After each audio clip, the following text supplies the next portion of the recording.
Hi friends, Siragadikka ஆசை serial இனி வரப்போகிற எபிசோட்ஸ்க்கான அப்புறமா தான் இந்த வீடியோவில் பார்க்க போகிறோம். வாங்க ஃப்ரெண்ட்ஸ் பார்க்கலாம். இப்போது இங்கே மீனா பார்த்திங்க அப்படின்னா அந்த கயிறு கட்டினதுக்கப்புறமும் ஒரு மாதிரியாகவே இருக்காங்க. ரோகிணியோட விஷயத்த நினச்சி இவர்கிட்ட சொல்லாமல் நாம் துரோகம் பண்ணிட்டு இருக்கோம் அப்படின்னு சொல்லிட்டு அவங்க நினச்சிட்டு இருக்காங்க. அந்த அம்மா பார்த்திங்க அப்படின்னா சொன்னாங்க, தெரிய வேண்டிய காலத்தில் கண்டிப்பாக எல்லாமே தெரிஞ்சே ஆகும் அப்படின்னு சொல்லிட்டு, நீ நினச்சாலே நான் நினச்சாலே அதை மாற்ற முடியாது விதி அப்படின்னு சொல்லிட்டு அவங்க சொன்னாங்க. அதை நினச்சி மீனா ரொம்ப வருத்தப்பட்டே உட்காந்துட்ருக்காங்க. அப்போது முத்து பார்த்திங்க அப்படின்னா வீட்டுக்கு வராங்க. வீட்டுக்கு கயிறு கட்டினதுக்கப்புறமும் இப்படியே இருக்கே மீனா அப்படின்னு கேட்கும்போது முத்து கேட்கும்போது மீனா பயங்கரமாக அழுதுன்றாங்க. என்னாச்சு ஏன் அப்படின்னு சொல்லிட்டு கேட்கும்போது, என்னால் இதுக்கு மேலே உங்ககிட்ட உண்மையை மறைக்க முடியலைங்க அப்படின்னு சொல்லிட்டு மீனா அழுதுடுறாங்க. ரோகிணி நம்ம நினைக்கிற மாதிரி கிடையாதுங்க, அவங்க ரொம்ப பெரிய தப்பு பண்ணியிருக்காங்க அப்படின்னு சொல்லிட்டு ரோகிணி பற்றின உண்மைகளை முத்துக்கிட்ட சொல்லிடுறாங்க. இந்த விஷயத்தை கேட்ட உடனே முத்து அப்படியே ஆடி போய் நிற்கிறாரு. அவ்வளோ கோவம் வருது முத்துவுக்கு. என்ன மீனா சொல்கிற, நீ சொல்கிறதெல்லாம் உண்மையா அப்படின்னு சொல்லிட்டு, ஆமாங்க பிடிச்சி ரோகிணியோட பிள்ளை தான் கல்யாணி அவங்க பேர், நம்மளை எல்லாரையும் இவ்வளோ நல்லா ஏமாற்றிட்டுருக்காங்க, ஏற்கனவே அவங்களுக்கு கல்யாணம் ஆகியிருக்கு அப்படின்ற விஷயத்த சொன்ன உடனே அப்படியே ஆடி போயிடுறாங்க. முத்து அந்த விஷயத்த கேள்விப்பட்ட உடனே வீட்டில் இருக்கிற பொருளை எடுத்து அப்படி ரோகிணியோட ரூமை கதவு தட்டான்னு தூக்கி போட்டு உடைக்கிறாரு. ஒரு பூச்செடியை தம்முன்னு சவுண்டு கேட்ட உடனே என்னாச்சு அப்படின்னு சொல்லிட்டு உள்ளே இருந்த மனோஜ், ரோகிணி, அதுக்கப்புறம் வீட்டில் இருக்க எல்லாருமே வெளியில் வராங்க. என்னடாச்சு முத்து உனக்கு அப்படின்னு சொல்லிட்டு, என்ன பண்ணுறீங்கன்னு கேட்டுக்கிட்டே இருக்கு உங்ககிட்ட அப்படின்னு. என்ன மீனா இவ்வளோ பெரிய விஷயத்த பண்ணிவிட்டு எதுவுமே தெரியாமே மாதிரி ரூம்குள்ள அமைதியாக உட்காந்துட்டு இருந்தேன், விட்டுருவனா இன்னைக்கு 2ல் 1 பார்த்துட்ற மீனா அப்படின்னு சொல்லிட்டு மொத்தம் பயங்கர கோவப்பட்டு பார்த்தீங்க அப்படின்னா சண்டை போடுறாங்க. ஸோ அப்போ இவங்ககிட்ட இந்த விஷயத்த சொல்லியிருக்கவே கூடாது, இப்படியெல்லாம் நடக்கும்னு தெரிஞ்சு தான் நான் சொல்லாமே இருந்தேன் அப்படின்ற மாதிரி மீனா சொல்கிறாங்க. என்ன மீனா நீ சொல்லாமல் விட்டுருந்தாலும் நான் இந்த விஷயத்த கண்டுபிடிக்காம இருந்தப்பனா நீ இதே மாதிரி யோசிச்சுக்கிட்டே இருந்திருந்தா அடுத்து பழங்குறல சொன்ன மாதிரி உன்னை ஹாஸ்பிட்டலுக்கு கூட்டிகிட்டு போய் கவுன்சிலிங் எடுத்து அவங்க மூலியமாக உண்மையை வர வச்சு நான் கண்டுபிடிச்சிருந்திருப்பேன். எத்தனை நாள் உன்னால் இந்த விஷயத்த மறைச்சிருக்க முடியும் அப்படின்னு சொல்லிட்டு முத்து பேசிகிட்டு இருக்காரு. விடுங்க, சரி விடுங்க, இந்த விஷயத்த அதாவது அத்தை மாமா வீட்டில் இருக்கவங்க எல்லாரும் இந்த விஷயத்த கேள்விப்பட்டால் ரொம்ப உடஞ்சி போயிடுவாங்க, மனசு உடஞ்சி. அத்தை கண்டிப்பாக ரோகிணியை வீட்டை விட்டே வெளியில் அனுப்பிடுவாங்க. ரோகிணி இந்த வாழ்க்கைக்காக தான் அந்த அளவுக்கு போராடி இருக்காங்க. அவங்க போய் சொன்னது தப்புன்னு நான் சொல்ல வரல, இருந்தாலும் அவங்களுடைய லைஃப்பை யோசிச்சு பார்க்கணும்ல, கிறிஷோடைய நிலைமையை நம்ம யோசிச்சு பார்க்கணும்ல, விடுங்க அப்படின்னு சொல்லிட்டு மீனா சொல்லவும், இல்லை மீனா நான் வீட்டில் எல்லாருக்கிட்டையும் சொல்லி தான் தீருவோம் அப்படின்னு சொல்லிட்டு, இவனுக்கு என்ன பைத்தியம் முடிச்சிட்டு என்ன குடிச்சிட்டு இப்படி பிரச்சனை பண்ணிட்டுருக்கான் அப்படின்னு சொல்லிட்டு விஜயா சொல்கிறாங்க. அத்தை அவர் ஒன்றும் குடிக்கலை அப்படின்ற மாதிரி மீனா சொல்கிறாங்க. முத்து என்னடா ஆச்சு உனக்கு அப்படின்னு சொல்லிட்டு, ப்ளீஸுங்க கொஞ்ச நேரம் அமைதியாக இருங்க அப்படின்னு. முத்து என்னாச்சு உங்களுக்கு, ஏன் இப்படி பூத்தட்டியெல்லாம் தூக்கி போட்டு உடச்சிட்ருக்கீங்க அப்படின்ற மாதிரி ஸ்ருதி கேட்குறாங்க. மீனா என்னாச்சு அவருக்கு, ஏதாச்சும் 2 பேரும் சண்டை போட்டிங்களா அப்படின்னு. இல்லை ஸ்ருதி அதெல்லாம் ஒன்றும் இல்லை அப்படின்னு சொல்லிட்டு, முத்து என்னடா ஆச்சு அப்படின்னு சொல்லிட்டு, வாமா வா என்ன அசாத நடந்து வரையே, இன்னும் கொஞ்சம் ஜோராக நடந்து வருது அப்படின்ற மாதிரி முத்து ரோகிணியை பார்த்து கேட்குறாங்க. என்னடா இப்போது ரோகிணி உன்னை என்னென்ன பண்ணா, அவளை எதுக்குடா நீ வம்பிழுத்துட்டு இருக்க இப்போது, இவனுக்கு என்னம்மா ஆச்சு, எப்போ பார்த்தாலும் குடிச்சிட்டு பிரச்சனை பண்ணிட்டு வேலையாக இருக்குது அப்படின்ற மாதிரி மனோஜ் சொல்கிறாரு. நான் தான் சொல்கிறேன்ல அவர் குடிக்கலன்னு சொல்லிட்டு, அப்புறம் எதுக்கு அவர் குடிச்சிருக்காருன்னு சொல்லிட்டு இருக்கீங்க அப்படின்ட்டு மீனா சொல்லிட்டு இருக்காங்க. அப்புறம் எதுக்கு நீ உன் புருஷன் கோவப்பட்டு இப்படி பூச்செடியெல்லாம் தூக்கி போட்டு உடச்சிட்டு இருக்கான், என்னாச்சு அவனுக்கு அப்படின்ற மாதிரி விஜயா கேட்டுட்டு இருக்காங்க. வாங்க ப்ளீஸ் நீங்கள் கொஞ்சம் அமைதியாக வாங்க, எதுவாக இருந்தாலும் பேசிக்கலாம் நீங்கள் அப்படின்னு சொல்லிட்டு மீனா கூப்பிட்றாங்க. விடு மீனா அப்படின்னு சொல்லிட்டு இங்கே முத்து பயங்கர கோத்தலி ரோகிணியை முறைச்சி பார்த்துட்டு இருக்காங்க. அப்போ ரோகிணியுமே இருந்துக்கிட்டு முத்துவை பார்த்து, என்னாச்சு மீனா விஷயத்த சொல்லிட்டாலா, முத்து இந்த அளவுக்கு கோவப்படுறாரு அப்படின்னு சொல்லிட்டு மனசுக்குள்ளே பார்த்திங்க அப்படின்னா ரோகிணி பார்த்திங்க அப்படின்னா ஒரு பக்கம் கடுப்பு, அதாவது கோவத்தோட பயத்தோடையே முத்துவை பார்த்துட்டு இருக்காங்க.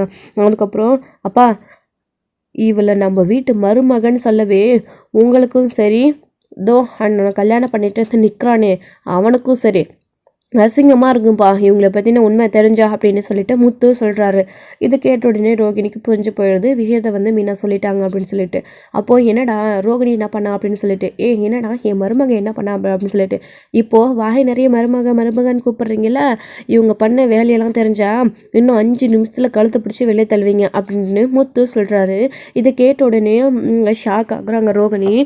முத்து வேண்டாம் முத்து அப்படின்னு சொல்கிறாங்க. என்ன ரோகிணி நீ எதுக்கு இவனுக்கு பயப்படுற, ஆமாம் நீ என்ன பண்ண, எதுக்கு பயப்படுற அப்படின்னு சொல்லிட்டு மனோஜும் கேட்டுட்ருக்காரு. மனோஜ் அதெல்லாம் ஒன்றும் இல்லை, ஏன் மீனா அப்படின்னு சொல்லிட்டு, ஏங்க என்னால் இதுக்கு மேலேயும் மறைச்சி வச்சுட்டு இருக்க முடியல, அதான் அவர்கிட்ட விஷயத்த சொல்லிட்டேன் அப்படின்ற மாதிரி மீனா சொல்கிறாங்க. முத்து ப்ளீஸ் முத்து, வேண்டாம் முத்து அப்படின்னு சொல்லிட்டு ரோகிணி சொல்லிட்டு இருக்காங்க. ஆமாம் முத்து, ரோகிணி என்ன பண்ணாங்க, அவங்க ஏன் இவ்வளோ பயப்படுறாங்க, ஆண்டி நீங்களே கழுத்தை பிடிச்சி வெளியே தள்ளுற அளவுக்கு அப்படி ரோகிணி என்ன பண்ணியிருக்காங்க அப்படின்னு சொல்லிட்டு எல்லாரும் கேட்கவும் முத்து விஷயத்த சொல்லிடுறாரு. ரோகிணிக்கு ஏற்கனவே கல்யாணம் ஆகியிருக்கு, அது மட்டும் கிடையாது, இவங்க உண்மையான பேர் ரோகிணி கிடையாது, கல்யாணி அப்படின்னு சொல்லிடுறாங்க. இவங்களுக்கு ஒரு குழந்தையும் இருக்குது அப்படின்னு சொல்கிறாங்க. அப்படியே கேட்டு கேட்டு ஒவ்வொருத்தரும் ஒவ்வொரு விஷயமும் சொல்ல சொல்ல அதிர்ச்சி ஆகிக்கிட்டே இருக்காங்க. என்னடா முத்து சொல்கிற நீ அப்படின்னு சொல்லிட்டு இங்கே அண்ணாமலை வந்து கேட்குறாரு. ஆமாப்பா, அந்த குழந்தை யார் தெரியுமா, கிரிஷ் அப்படின்னு சொல்கிறாங்க. இதை கேட்டதுக்கப்புறம் தான் இன்னுமே எல்லாரும் ஷாக் ஆகுறாங்க. என்னடா முத்து, கிரிஷா அப்படின்னு சொல்லிட்டு. ஆமாப்பா, இந்த வீட்டுக்குள்ளே வந்து கிரிஷ் எவ்வளோவெல்லாம் கஷ்டப்பட்டுட்டு இருந்திருக்கான், அப்போ கூட இந்த அம்மாவுக்கு விஷயத்த சொல்லணும்னு தோணலை போயிருக்கு. மீனா ஊருக்கு போனப்போ இந்த விஷயத்த கண்டுபிடிச்சிருக்காப்பா, அது தெரிஞ்சதுலேருந்து தான் மீனா இப்படி இருக்கா, மனசுக்குள்ளே வச்சுக்கிட்டு இன்றைக்கி மீனா வேலை பொறுக்க முடியாத என்கிட்ட விஷயத்த சொல்லிட்டா அப்படின்னு சொல்லிட்டு முத்து சொல்லிட்டு இருக்காங்க.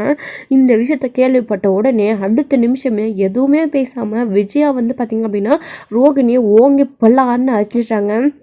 ஆண்டி அது வந்து ஆண்டி அப்படின்னு காலை வந்து கணிச்சிட்டாங்க. தப்பு தான் ஆண்டி, என்னை மன்னிச்சிடுங்க அப்படின்னு சொல்லிட்டு, என்ன ரோகிணி முத்து சொல்கிறதெல்லாம் உண்மையா அப்படின்னு மனோஜும் கேட்டுக்கிட்டு, என்னடா இவ்வளோ விளக்கமாக அவன் சொல்லிட்டு இருக்கான், ஒன்னமாடா உனக்கு புரியலை அப்படின்னு சொல்லிட்டு இங்கே விஜயா வந்து பார்த்திங்க அப்படின்னு சொல்லிட்டு இருக்காங்க. இவ அதிர்ஷ்டசாலி உன்னோட லைஃப்பில் வந்தது அப்படின்னு பார்த்தா இப்போ தாண்டா தெரியுது, இது மூதேவி வந்து உன்னை பிடிச்சி ஒட்டிக்கிச்சு, இனிமே இந்த ஒரு நிமிஷம் கூட இவன் இந்த வீட்டில் இருக்கக்கூடாது, நீயா பிடிச்சி கழுத்தை பிடிச்சி வெளியே தள்ளிட்டியா இல்லை நான் விரட்டிட்ட மாட்டா அப்படின்ற மாதிரி மனோஜ் கிட்டே பேசிட்டு இருக்காங்க.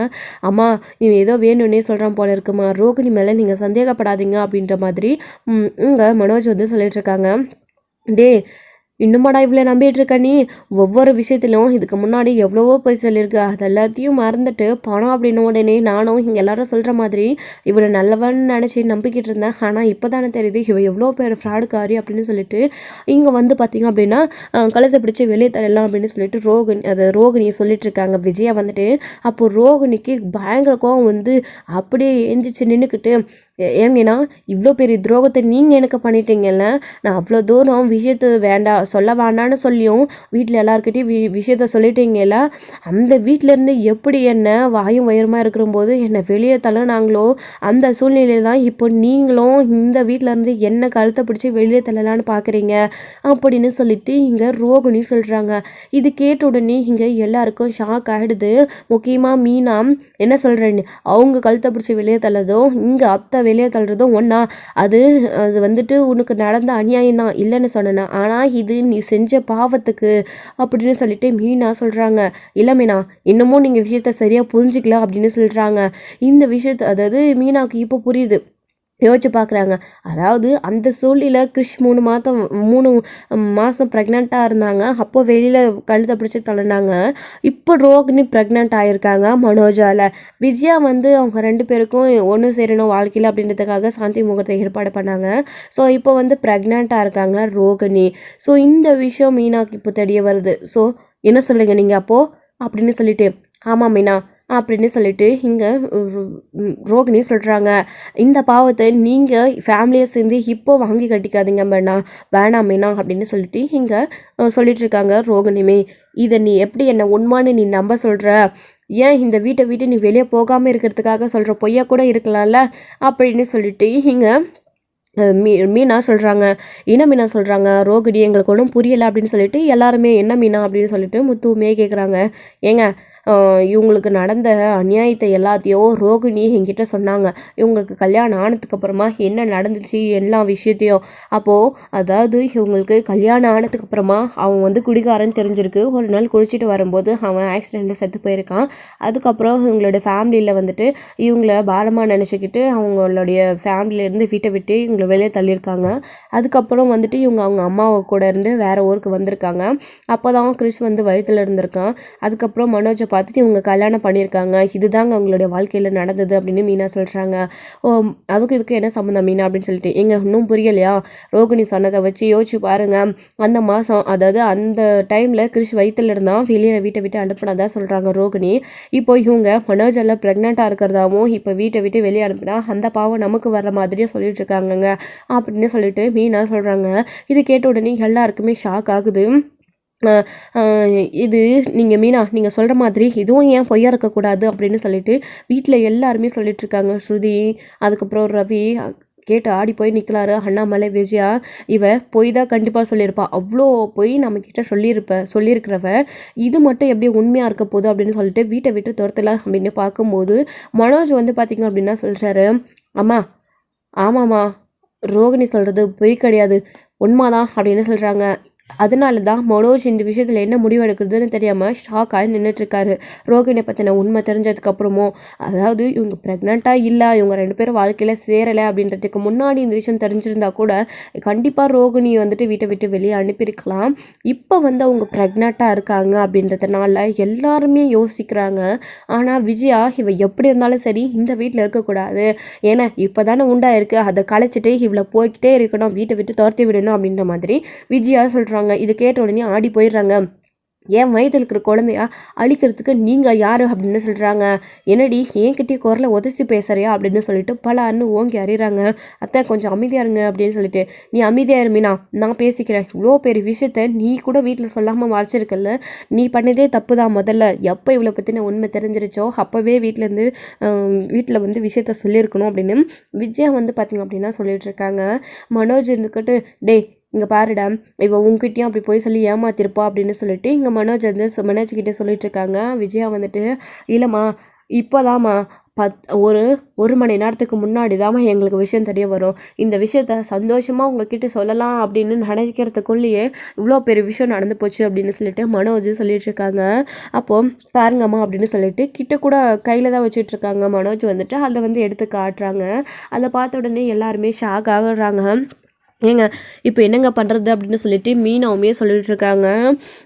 அதுக்காக இவங்க பண்ணது தப்பு தான், வீட்டை விட்டு வெளியே அனுப்பணுமா, இதுதான் வந்துட்டு அவங்களுக்கு தண்டனையா அப்படின்னு சொல்லிட்டு, இங்கே பாருடி, இதை பற்றியெல்லாம் நீ பேச வேண்டாம், அவளை பற்றின விஷயத்த நீ சொல்லிட்டு இல்லை, அதோட நின்றுக்கோ. அவளை வீட்டை விட்டு வெளியே அனுப்பணுமா அனுப்பக்கூடாதா இதெல்லாம் என்னுடைய முடிவு, ஏன்னா நான் தான் இந்த வீட்டுக்கு அவளை மருமகளை கொண்டு வந்தேன். இப்போ நானே சொல்கிறேன் அவள் இந்த வீட்டுக்கு வேண்டாம் அப்படின்னு சொல்லிட்டு ரோகிணி வந்து பார்த்திங்க அப்படின்னா கழுத்தை பிடிச்சி வெளியே தள்ளிட்டு இருக்காங்க. விஜயா, அண்ணாமலை என்னக்கிட்ட கொஞ்சம் பொறுமையாக விஜயா, அவசரப்படாத, என்ன ஏதுன்னு விசாரிக்கலாம் அப்படின்னு சொல்லிட்டு இங்கே அண்ணாமலை சொல்லிட்டு இருக்காங்க.